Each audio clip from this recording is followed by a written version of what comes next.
朋友们，大家好。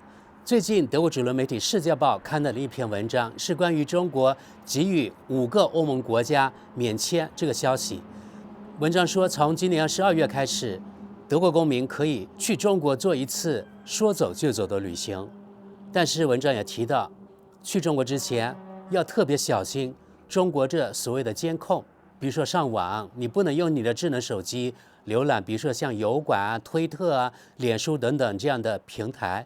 在去中国之前，你要对你的智能手机呢做一些手脚，做一些准备。接着我们来看看这篇文章到底说了些什么，以及读者的评论到底怎么样。我认为这相当能代表德国主流媒体对德国公民的洗脑。从读者评论区也可以看出普通德国人对中国是怎么看的。好吧，那我们现在就进入正题。如何为中国之行准备好您的手机？前往中国旅行又可以免签了，但如果您要携带智能手机，就一定要做好充分准备才登机。建议采取的预防措施看似令人生畏，但是没有手机去中国也不行。配图说明，智能手机不仅可以用来拍照，在中国也需要它进行支付。中国终于又欢迎游客了。在经历了疫情期间的严格封锁和年初以来的逐步开放之后，中国现在又迈出了一大步。12月初，包括了对德国在内的5个国家取消了签证要求。该规定最初仅限于逗留15天，有效期至2024年底。德国知识说明一下，这段话有2点不对。第一，是对6个国家的公民免签，而不是5个。如果说5个，那只是欧盟国家，他把马来西亚排除了。第二，免签规定是到11月底，而不是到2024年年底。我们继续往下，像吉贝科这样的旅行社都很高兴。在与中国合作伙伴进行了多次良好讨论之后，我们对这一决定感到非常高兴。这是中国作为多元化旅游目的地发展旅游机会的一个里程碑。总部位于德国基尔的公司首席运营官托马斯·伯兰德说，40多年前，该公司就是中国旅游的先锋。散客现在也可以轻松前往该国旅游了。北京故宫、西安兵马俑和上海大都会现在只需长途飞行即可到达。不要依赖酒店的免费 WiFi。然而，尽管大家都在为前往中国的新的旅行自由而欢欣鼓舞，但谁也不能这么快就出发。如果直接用德国手机卡，不仅要支付可怕的费用，而且不是所有网站和社交媒体都能访问。中国实行集权统治，国家来决定允许其公民浏览和了解什么。所谓的长城防火墙，确保脸书、Insta、谷歌、油管、X、推特和 WhatsApp 等网站和应用程序被封锁。拨打便宜的电话是最容易的事。与其花大价钱用德国的资费标准打电话回家，还不如买一张中国的手机卡。这种卡在机场的店里就能买到，可以根据需要充值。您可以用它拨打廉价的国际长途电话和上网，但只能浏览中国允许浏览的网站。这样的话，事情就变得复杂了。在酒店依赖免费 WiFi 上网，以及使用德国手机卡上网都不是好主意。在这种情况下，用户必须意识到，不仅实时有监控，而且与全球任何免费网络一样，安全性也得不到保证。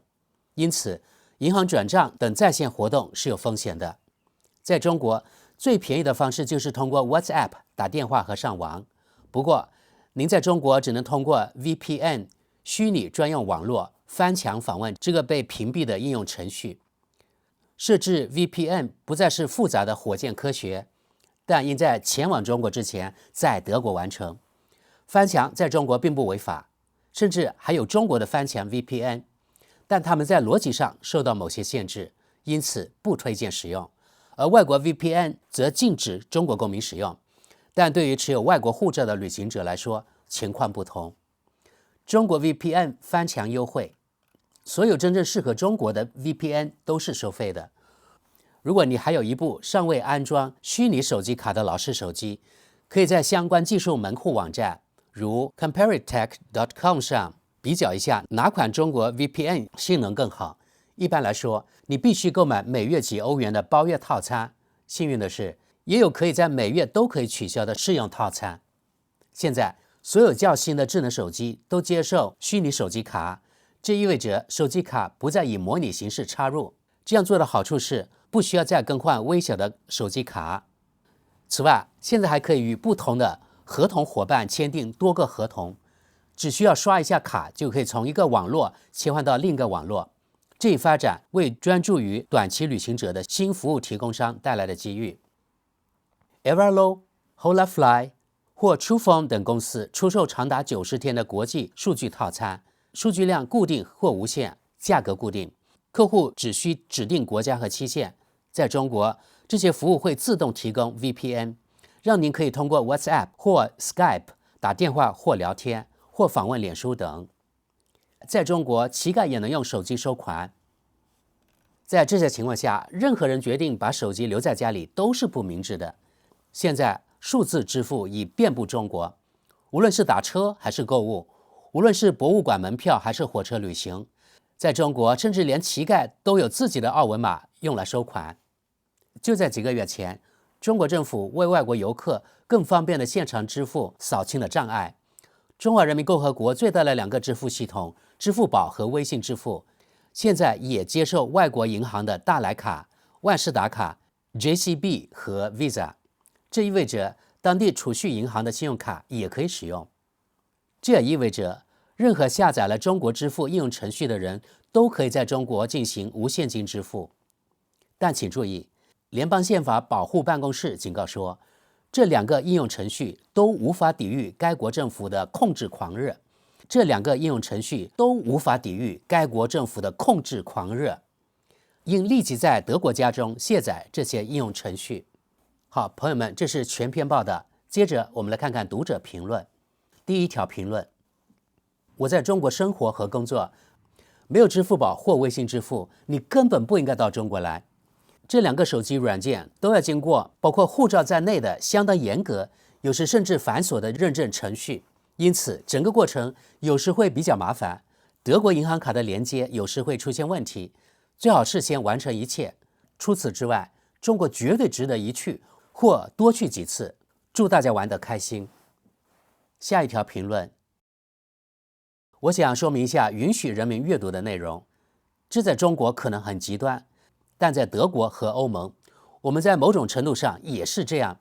主流媒体总是为政府唱赞歌，以不作为的方式进行操纵，而我们却被强迫付费。大多数印刷媒体都是由政党通过控股公司拥有的，世界报编辑部、新苏黎世报等媒体是自由报道的一线希望。德国知识点评：我不同意这位网友最后说的这句话。事实上，我几乎没遇到过相对中立的西方媒体，比如他提到的这个世界报，几乎都是负面或者干脆是假消息。昨天，这家媒体又刊登了所谓香港来信，本期内容为德国应逐步实现贸易与中国脱钩。这家媒体专门为港独分子黄之锋和邝颂晴开辟了专栏。大家现在可以看看，有多少这2位港独的垃圾呀！光这家媒体这几年就刊登了与他们有关的报道，共2390篇。你看看，真佩服德国世界报呀！这家媒体隔一段时间就会发表他的所谓来函。其实这个人住在德国已经好几年了，应该获得了德国的政治庇护。他是极力鼓吹德国对中国制裁的人。我真的不明白，德国这样一家媒体为何如此积极配合，给港独分子这种平台。唯一的解释是后面有某大国的资助，这是比较肯定的。好，朋友们，我们回到这位网友的评论，他说世界报是自由媒体的一线希望。我只能说，这个人被所谓自由媒体洗脑得相当严重。下一条评论：这篇报道似乎给了我永远不去中国旅行的理由。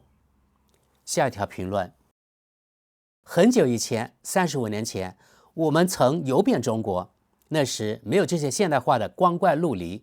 我坚信那是一件好事，那是一次完全自由自在的旅行，感受到了当时的美妙文化。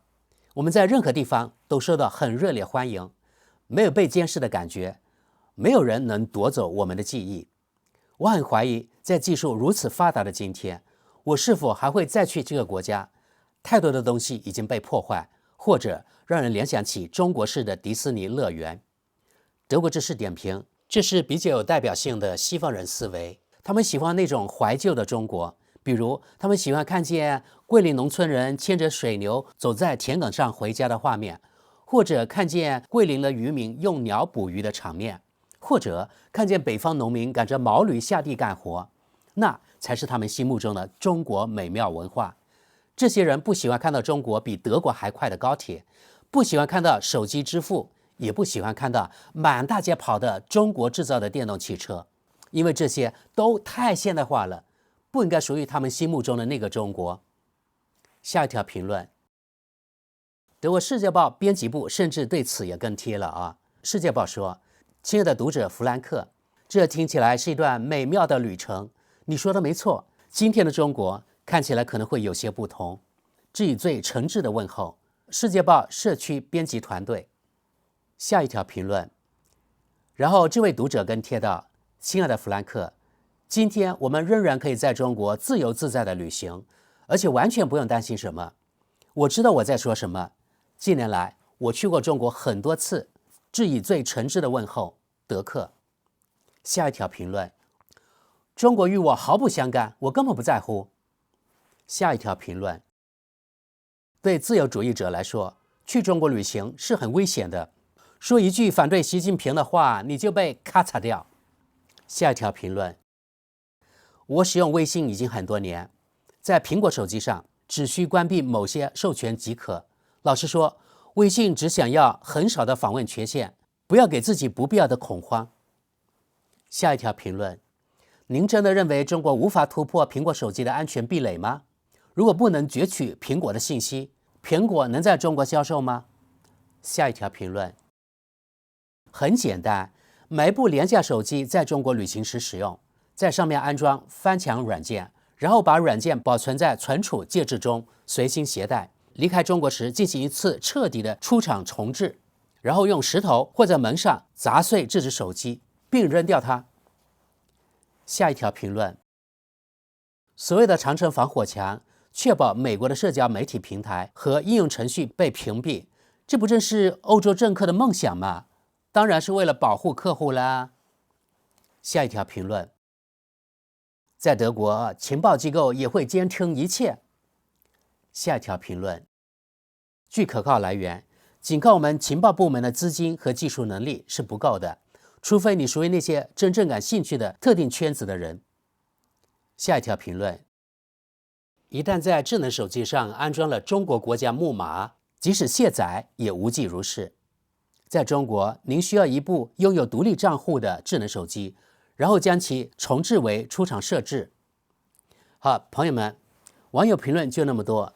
总之，这虽然是报道中国给德国人免签待遇的文章，实则是一篇洗脑中国的监控有多可怕，数据有多不安全的恐吓文，吓退那些想去中国旅行的人。